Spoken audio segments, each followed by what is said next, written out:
Wala, basta sila, naliligo sila guys sa ulan. Ayan o. Ulan, ayan o. Ligo sila sa ulan guys. O yan. Ayan sila. Yan, sige, maligo. Oh, ano yan? Ano ginagawa ni ate mo?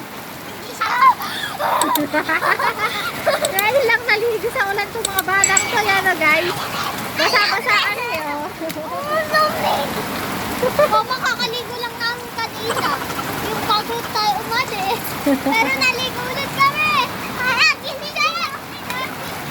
Ah, yun. Sawang to sila guys oh. Yun guys.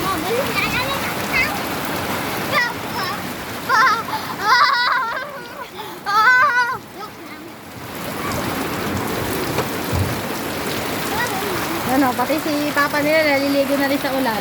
Papa, ligo tayo ulan. Naliligo guys. Guys, ang sarap maligo sa ulan. Pero pagkapahinga muna ako guys. Ay, si Abby. Sige, ligo na kayo. Sarap maligo sa ulan kasi pilit ang panahon. Para liligo mamaya. Oh, mababasa yung cellphone ko. Yan silang mag-aamaw. Oo. Mababasa yung cellphone ko eh.